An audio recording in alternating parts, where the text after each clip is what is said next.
భగవద్గీతను చదివి Oppenheimer atomic bomb కనిపెట్టాడా? ఐన్స్టీన్ రవీంద్రనాథ్ ఠాగూర్ని స్వయంగా తన ఇంటికి ఆహ్వానించారు. ఎందుకు? పద్యాలు నేర్చుకోవడానికా? ఏంటి నికోలా టెస్లా ఉపనిషత్తులు చదివారా? మా చెవిలో పూలు పెడుతున్నారా అనుకునే వాళ్ళందరికీ ఈ వీడియో అంకితం. వాళ్ళకే కాదు, ఇండియన్ ఫిలాసఫీ పైన గౌరవం ఉన్న వాళ్ళకి కూడా ఈ వీడియో ఒక గిఫ్ట్. అవన్నీ నిజాలో కాదో వీడియో చివరి వరకు సాగదీను, ముందే మాట్లాడేసుకుందాం. అవన్నీ నిజాలే. బట్ ఇన్ఫ్లుయెన్స్ అవడం అంటే ఏంటి? నిజంగానే అలా ఉందా? అందులో ఎలా ఉంది, ఎలా ఉందో కూడా ఇప్పుడే ప్రూవ్ చేస్తాను. తర్వాత ఒక్కొక్క సైంటిస్ట్ వాళ్ళకి నచ్చిన అంశాలు ఏంటి, భగవద్గీతలో వాళ్ళు కోట్ చేసిన విషయాలు ఏంటో డీటెయిల్గా మాట్లాడుకుందాం. ఫర్ ఎగ్జాంపుల్, భగవద్గీతలో చాప్టర్ నెంబర్ 2లో కొన్ని పోయమ్స్ యొక్క మీనింగ్ ఇలా ఉంది. Soul can neither be created nor destroyed, it can be transformed from one body to the another. The soul is without birth, eternal, immortal and ageless. Bhagavad Gita chapter number 2 verses 17 to 23. ఈ meaning కి దగ్గరగా కొంతమంది సైంటిస్టులు వాళ్ళ సిద్ధాంతాలు ఎలా చెప్పారో చూడండి. First law of thermodynamics, energy can neither be created nor destroyed, but it can be converted from one form to the another form.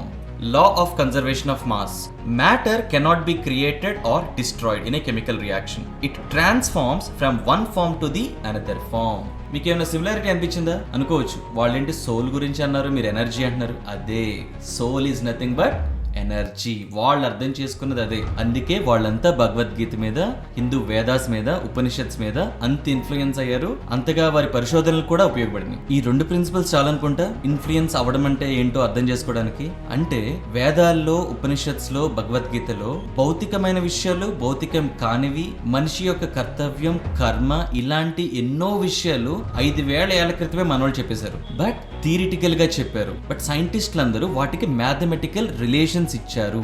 That is science and Hinduism. So ఇప్పుడు ప్రామినెంట్ సైంటిస్ట్స్ వాళ్ళ research and వాళ్ళకి మన Vedic ఫిలాసఫీలో నచ్చిన అంశాలు ఏంటో మాట్లాడుకుందాం. ముందుగా Robert Oppenheimer. Recent గా క్రిస్టోఫర్ నోలన్ కూడా మూవీ తీశారు ఓపెన్హైమర్. రీసెంట్ గా ఇండియాలో కూడా చాలా పాపులర్ అయిన నేమ్. ఎందుకనంటే అటామిక్ బాంబ్ తయారు చేశాక ఓపెన్హైమర్ భగవద్గీతలో ఉన్న కొన్ని కొటేషన్స్ ని చెప్పారని. అంటే నిజంగానే భగవద్గీత చదివి అటామిక్ బాంబ్ తయారు చేశారా? అసలు విషయం ఏంటంటే, అటామిక్ బాంబ్ తయారు చేయడానికి ఓపెన్హైమర్ కి భగవద్గీత అనేది ఒక ఇన్స్పిరేషన్ గా నిలిచింది. అది ఎలా అంటే, అటామిక్ బాంబ్ తయారు చేసే విషయంలో ఓపెన్హైమర్ ఒక కన్ఫ్యూజన్ లో ఉన్నారు. అదేంటంటే, ఈ అటామిక్ బాంబ్ వల్ల జరిగే విధ్వంసం వల్ల హ్యుమానిటీ మొత్తం అంతరించిపోయే ప్రమాదం ఉంది. మెయిన్ గా జపాన్ వాళ్ళు, జర్మన్ వాళ్ళు కొన్ని లక్షల్లో చచ్చిపోతారు. సో ఇది కరెక్టా కాదా? భగవద్గీతలో అర్జునుడికి కూడా ఇదే సందేహం, ఇదే సందిగ్ధత. ఎదురుగా నుంచుంది నా బంధువులు, నా స్నేహితులు, వాళ్ళని నేను ఎందుకు చంపాలి? ఈ సందేహానికి కృష్ణుడి మెసేజ్ వెరీ క్లియర్. ఎదురుగా ఉన్నది నీ బంధువులైనా, నీ స్నేహితులైనా, ధర్మం గెలవాలంటే అధర్మాన్ని ఓడించక తప్పదు.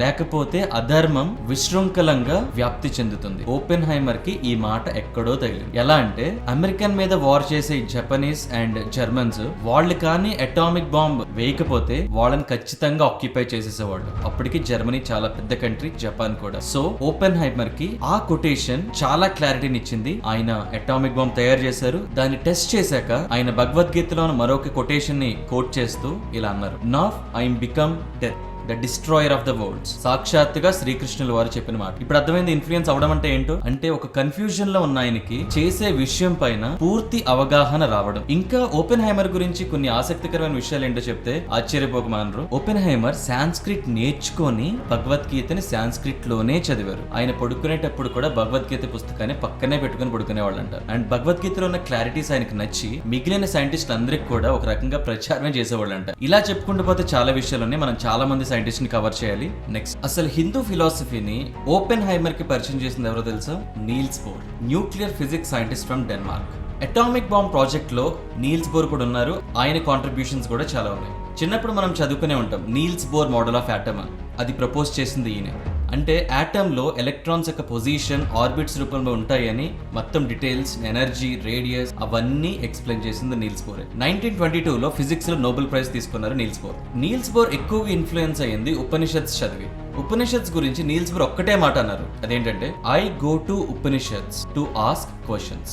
ఈ ఒక్క మాట చాలు. అంటే ఇందాక మనం ముందుగా మాట్లాడుకున్నట్టుగా ఉపనిషత్స్ లో, వేదాల్లో ఎనర్జీకి, మాస్ కి, మ్యాటర్ కి మధ్య రిలేషన్స్ క్లియర్ గా చెప్పారు. అఫ్ కోర్స్ ఆ నేమ్స్ తో కాదు, ఆత్మన్, బ్రాహ్మణ్, ఆకాశ, ప్రాణ ఇలాంటి నేమ్స్ తో. ఇంకా హిందూ ఐడియాలజీకి ఇన్ఫ్లుయెన్స్ అయిన మరొక సైంటిస్ట్ ఎర్విన్ స్క్రోడింగర్. ఈయన అయితే ఇక పీక్స్ అనే చెప్పుకోవాలి. స్క్రోడింగర్ ఉపనిషత్స్ ని, అద్వైత వేదాంతాన్ని ఎంతగా అర్థం చేసుకున్నారంటే ఈ ప్రపంచంలో అర్థం చేసుకున్న విషయాలు, ఇంకా అర్థం కాని విషయాలు అన్నిటికీ ఆన్సర్స్ ఉపనిషత్స్ లో ఉన్నాయని ఆయన బలంగా నమ్మారు. అసలు ఎవరు ఈ స్క్రోడింగర్? Austrian physics scientist. ఈయన రీసెర్చ్ ని సింపుల్ వర్డ్స్ లో చెప్పడం కష్టమే, బట్ చెప్పడానికి ట్రై చేస్తాను, వినండి. ఆటమ్స్ లో ఎలక్ట్రాన్స్ ఉంటాయి. ఆ ఎలక్ట్రాన్స్ అనేవి ఒక పాత్ లో తిరుగుతాయి అని నమ్మేటప్పుడు ఈయన పాత్ లో తిరగవు, ఒక క్లౌడ్ లా తిరుగుతాయి అని చెప్పారు. అని చెప్పడమే కాదు, దానికి ఒక మ్యాథమెటికల్ రిలేషన్ కూడా ఇచ్చారు. అదే most famous and most confusing చాలా స్టూడెంట్స్, స్క్రోడింగర్ వేవ్ ఈక్వేషన్. ఈ ఈక్వేషన్ చూడండి, మీకు కూడా పిచ్చకపోద్ది, ఏంటి అసలు ఈ ఈక్వేషన్ ఏంటి.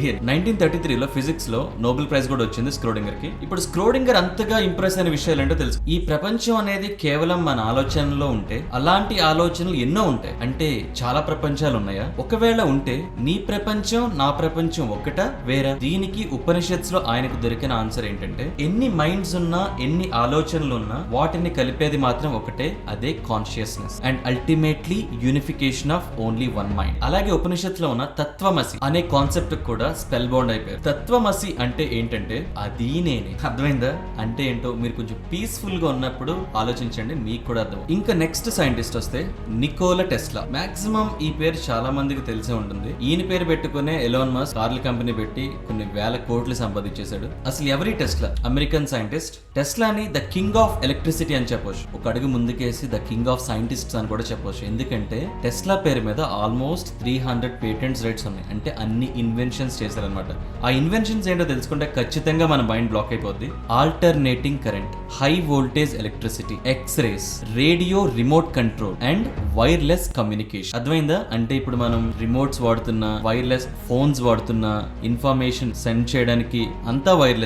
దాని అన్నిటికీ ఆద్యుడు Tesla. Tesla almost 15 years research చేసి సాధించలేకపోయిన ఇంకో ఐడియా వింటే ఖచ్చితంగా మనం షాక్ అవుతాం. అదేంటంటే వైర్లెస్ ఎలక్ట్రిసిటీ. అంటే మనం ఇప్పుడు ఎలక్ట్రిసిటీ సప్లై చేయడానికి వైర్స్ వాడతాం కదా, అంటే వితౌట్ వైర్స్. అంటే ఒకప్పుడు ఫోన్స్ కి వైర్స్ ఉండే కదా, వితౌట్ వైర్స్ ఇప్పుడు ఫోన్స్ మాట్లాడగలుగుతాం. అలాగే వితౌట్ వైర్స్ ఎలక్ట్రిసిటీని కూడా సప్లై చేయొచ్చు అని ఆయన నమ్మారు, రీసెర్చ్ చేశారు. బట్ అన్ఫార్చునేట్లీ లైఫ్ టైంలో ఆయన సాధించలేకపోయారు. అది కానీ జరిగి ఉంటే ఈ ప్రపంచం వేరేలా ఉండేది. అసలు టెస్లా పుట్టకపోయి ఉంటే ఇప్పుడున్నట్టు కూడా ఉండేది కాదు ప్రపంచం, అది మాత్రం చెప్పగలను. మరి అలాంటి టెస్లాకి, అంత సైంటిఫిక్ ఇన్నోవేటివ్ టెస్లాకి వేదిక్ ఫిలాసఫీ పైన ఆసక్తి ఎప్పుడు కలిగింది? ఎవరి వల్ల కలిగింది అంటే దానికి ఆన్సర్ స్వామి వివేకానంద.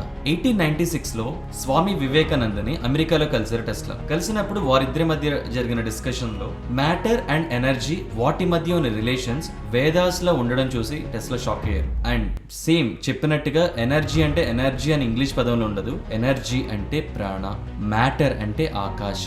సో వేదాస్లో వీటి మధ్య ఉన్న రిలేషన్స్ థియరిటికల్ గా ఉన్నాయి. టెస్లా అది తెలుసుకొని వివేకానందతో ఒకటే మాట అన్నారు, నేను ఎనర్జీకి అండ్ మాస్ కి ఎలాగైనా మ్యాథమెటికల్ రిలేషన్ రాస్తాను. అండ్ మ్యాథమెటికల్ రిలేషన్ ఇవ్వడానికి ట్రై చేశారు కానీ ఇవ్వలేకపోయారు. ఆ తర్వాత మ్యాన్స్ గ్రేట్ అచీవ్మెంట్ అన్న టైటిల్ తో ఒక ఆర్టికల్ రాశారు. ఆ ఆర్టికల్లో ఆయన అర్థం చేసుకున్న విషయాలు మాస్ అండ్ ఎనర్జీ రిలేషన్స్ గురించి ఎక్స్ప్లెయిన్ చేశారు. ఆ ఆర్టికల్లో ఆయన మాస్, ఎనర్జీ అన్న పదాలు కూడా వాడాల, ఆకాశ అండ్ ప్రాణ అనే వాడారు. అంటే ఎంతగా ఇన్ఫ్లుయెన్స్ అయ్యారో అర్థం చేసుకోండి. ఆయన ఎందుకు వాడారంటే ఇవే కరెక్ట్ పదాలు వాటిని చెప్పడానికి అనే వాడారు. ఆ తర్వాత 10 years టైంలో ఆల్బర్ట్ ఐన్స్టైన్ ఎనర్జీకి మాస్ కి రిలేషన్స్, మ్యాథమెటికల్ రిలేషన్ ఇచ్చారు, మ్యాథమెటికల్ ఫార్ములా చెప్పారు. అదే most famous, world most famous E = mc², energy = mass into square of speed of the light. ఇక్కడ తెలుసుకోవాల్సిన విషయం ఏంటంటే 1930లో బెర్లిన్ లో ఐన్స్టైన్ స్వయంగా రవీంద్రనాథ్ ఠాగూర్ ని ఆయన ఇంటికి ఆహ్వానించారు. అండ్ వారి మధ్యన సైన్స్ అండ్ రిలీజియన్ పైన డిస్కషన్ జరిగింది. ఆ కన్వర్జేషన్స్ మొత్తం మనకు ఆన్లైన్ లో దొరుకుతాయి. తర్వాత scientist Heisenberg German physics scientist. Almost ఆయన క్వాంటమ్ మెకానిక్స్ కి ఆద్యుడనే చెప్పాలి. ఇందాక స్క్రోడింగర్ గురించి మాట్లాడుకున్నాం కదా, అంటే ఎలక్ట్రాన్స్ యొక్క క్లౌడ్ మూవ్మెంట్ చెప్పారని. హైసెన్బర్గ్ కూడా ఆల్మోస్ట్ ఎలక్ట్రాన్స్ గురించి ఎక్స్ప్లెయిన్ చేశారు. ఎలక్ట్రాన్స్ యొక్క పొజిషన్స్ అవి ఎలా చేంజ్ అవుతాయి అని. Most famous Heisenberg uncertainty principle అనే సిద్ధాంతం ద్వారా ఆయన ఎక్స్ప్లెయిన్ చేశారు. 1932లో ఆయనకు నోబెల్ ప్రైజ్ కూడా వచ్చింది ఫిజిక్స్ లో. హైసెన్బర్గ్ ఇన్ఫ్లుయెన్స్ అవడానికి కారణం ఎవరంటే మళ్ళీ రవీంద్రనాథ్ ఠాగూర్. 1929లో హైసెన్బర్గ్ రవీంద్రనాథ్ ఠాగూర్ ని కలిశారు. వాళ్ళిద్దరి మధ్య మెయిన్ గా సైన్స్ అండ్ ఇండియన్ ఫిలాసఫీ పైన చర్చ జరిగింది. ఆ మీటింగ్ లో హైసెన్బర్గ్ రియలైజ్ అయిన విషయం ఏంటంటే భౌతికపరమైన వాస్తవాలు అవి పరస్పరం అనుసంధానం అయ్యే తీరు అండ్ అవి అశాశ్వతం అనే విషయాలు చాలా డిఫికల్ట్ టాపిక్ అని ఫీల్ అయ్యే హైసెన్బర్గ్ ఇండియన్ ఫిలాసఫీలో అవి చాలా బేసిక్ కాన్సెప్ట్స్ అని తెలిసి ఆశ్చర్యపోయారు. రవీంద్రనాథ్ ఠాగూర్ తో కన్వర్జేషన్స్ తర్వాత హైసెన్బర్గ్ అన్న మాట ఒకటే, some of the ideas that had seemed so crazy suddenly made me much more sense. మన సింపుల్ తెలుగులో దీని మీనింగ్ ఏంటంటే, ఏదన్నా ఒక విషయం జరిగిద్ది అన్న ఆలోచనే నమ్మలేని వ్యక్తి ఓకే జరగొచ్చు అన్నమాట అని రియలైజ్ అవ్వడం. సో మిగిలిన సైంటిస్టులు అండ్ ఫిలాసఫర్స్ గురించి వాళ్ళు ఇంప్రెస్ అయిన విషయాలు, వాళ్ళు మెన్షన్ చేసిన కొటేషన్స్ బ్రీఫ్ గా చెప్పేస్తారు. Abdul Kalam, Indian aerospace scientist and 11th president of India. ఆయన భగవద్గీత గురించి ఏమన్నారంటే, Bhagavad Gita says, see the flower, how generously it distributes perfume and honey. It gives to all, gives freely to all its love. When its work is done, it falls away quietly. Try to be like the flower, unassuming despite all its qualities. What a beautiful message. Dmitry Mendeleev, Russian chemist. ఆయన propose చేసిన periodic టేబుల్లో కొన్ని Sanskrit names కూడా వాడారు. అంటే main గా ఏకా అంటే సాంస్క్రిట్ లో 1, eka silicon, eka aluminium. Sunita Williams, American astronaut, 2006 December లో ఇంటర్నేషనల్ స్పేస్ స్టేషన్ కి భగవద్గీత కాపీని తీసుకెళ్లారు. And as well as July 2012 లో కూడా ఉపనిషత్ ని కూడా తీసుకెళ్లారు సునీత విలియమ్స్. ఆవిడ ఎంత ఇన్ఫ్లుయెన్స్ అవ్వకపోయి ఉంటే ఆ బుక్స్ ని ఆవిడ ఇంటర్నేషనల్ స్పేస్ స్టేషన్ కి తీసుకెళ్తారు. Next Carl Sagan, American cosmologist. ఈయన దేనికి ఫేమస్ అంటే, వేరే గ్రహాలపై లైఫ్ ఉంటే వారు మనల్ని కనుక్కోవడానికి వీలుగా ఒక వోయేజర్ స్పేస్ క్రాఫ్ట్ ని లాంగ్ బ్యాక్ లాంచ్ చేశారు. దానికి ఒక గోల్డెన్ రికార్డ్ ని అమర్చారు. ఆ గోల్డెన్ రికార్డ్ అసెంబుల్ చేసిన వ్యక్తే కార్ల్ సేగన్. ఆ గోల్డెన్ రికార్డ్ లో భూమి ఉన్న ప్లేస్, ఇక్కడ మనుషులు, లాంగ్వేజెస్, ఇలా అనేక విషయాలు స్టోర్ చేసి ఉంచారు. స్టిల్ ఆ వోయేజర్ స్పేస్ క్రాఫ్ట్ ఇంకా వెళ్తూనే ఉంది. సో ఆయన హిందూయిజం గురించి అన్న మాట ఏంటంటే, అండ్ ఇంకెలా చెప్పుకుంటూ పోతే పెద్ద లిస్ట్ కూడా ఉంది. సో వాళ్ళందరి నేమ్స్ ఒకసారి మీకు చూపిస్తాను. ఇలా చాలా మంది సైంటిస్ట్ మన హిందూ ఫిలాసఫీ పైన ఇంప్రెస్ అయ్యారు, ఇన్ఫ్లుయెన్స్ అయ్యారు. ఫైనల్ గా నేను చెప్పాలనుకునేది ఏంటంటే, ప్రకృతిలోని సూక్ష్మమైన విషయాలు, మనిషిగా ఈ భూమి మీద మన కర్తవ్యాన్ని, కర్మ సిద్ధాంతాన్ని, ఇన్నర్ కాన్షియస్నెస్ ని, ఇలాంటి ఎన్నో విషయాలు మన వాళ్ళు క్లియర్ గా ఎక్స్ప్లెయిన్ చేశారు. అవే వేదాస్, ఉపనిషత్స్ అండ్ భగవద్గీత. కానీ వాళ్ళు ఎనర్జీ, మాస్, ఇలాంటి మ్యాటర్, ఇలాంటి సైంటిఫిక్ టర్మ్స్ కాదు, మన ఓన్ సాంస్క్రిట్ టర్మ్స్లో రాశారు. ఇందాక చెప్పినట్టుగా బ్రహ్మ, ప్రాణ, ఆకాశ, ఆత్మ, పరమాత్మ. ఇప్పుడు చెప్పండి, సైన్స్ అండ్ హిందూయిజం ఒక్కటా వేరా? సో నాకు తెలిసిన విషయాల్ని, నేను రీసెర్చ్ చేసిన విషయాల్ని చాలా జెన్యూన్గా ఎక్స్ప్లెయిన్ చేశాను. ఈ వీడియో కానీ మీకు నచ్చినట్టయితే ఖచ్చితంగా ఛానల్ సబ్స్క్రైబ్ చేయండి. ఇంకా చాలా వీడియోస్ వస్తాయి. I hope you like it. Thank you very much.